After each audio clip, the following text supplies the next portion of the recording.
ඒකත් ඇත්ත නේද?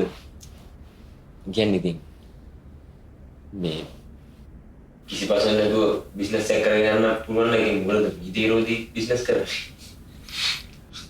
මල්ලි බිස්නස් කිව්වම ඒක බිස්නස්. ඒක ලීගල් ඉලිගල් කියලා එකක් නැහැ. එහෙනම් ඉතින් ඇයි හැංගෙන්නේ? නීතියක් කියලා අදාගත් එකක් තියෙනවනේ මල්ලි. මම ඔයාලට පොඩි එක්සැම්පල් එකක් දෙන්නම්.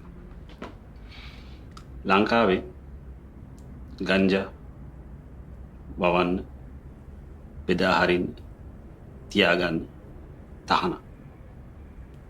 හැබැයි ඒව කරන්න පුළුවන් රටවල් තියෙනවා. ඒ කියන්නේ ප්‍රොඩක්ට් එක අවුලක් නෙවෙයි. එහෙමනම් ඒත් ඒ තහනම් වෙන්න එපා. කවුරු හරි කෙනෙක් නැත්තම් පොඩි පිරිසක් ගත තීරණයක් හන්ද තමයි එම නීතියක් හැදලා තියෙන්නේ. ඒ වුණාට අටක් වුණාම නීතියක් කියලා දෙයක් තියෙන්න එපා නේද? මගේ නඩුම තරමේ මේ සදාචාරයක් හෘද සාක්ෂියක් වගේ එකක්වත් තියෙන්න එපා. සාලි හම්බෙනවා කියලා අපිට මොන වැඩක් කරන්න බෑනේ. සදාචාරයක් මට මේ ඔය බර වචන තේරෙන්නේ නැහැ මල්ලි. නෑ මං කිව්වේ නිකන් මේ එතික්ස් වගේ ethics මේ ලෝකේ ජීවත් වෙනවා නම් මොනවාරි දෙයක් විකුණන්න ඕනේ. හොඳින් හරි නරකින් හරි. හැමෝටම ඕනේ නැති වෙයි.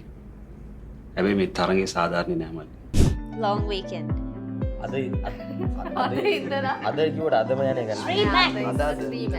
අදම හෙට නෙමෙයි හෙට ඉඳලා අදම ඉඳලා ශ්‍රී මැක්ස් එකේ long weekend බලන්න. ඒක තව පාරක් කියන්න වෙන්නේ නේද? ඔව්. අද ඉඳලා T-Max OTT platform එකේ long weekend එක බලන්න. ලොං එක අද ඉඳලා වීකෙන්ඩ් එකේ ලෝ Max බලන්න. නෑ අද ඉඳලා Max කියන platform එකේ long weekend බලන්න.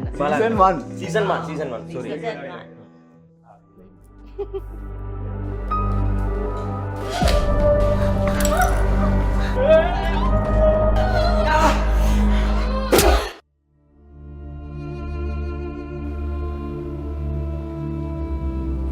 කැපති නැහැ කවුරුත් මන්දියා පිළිකුලෙන් බලනවට.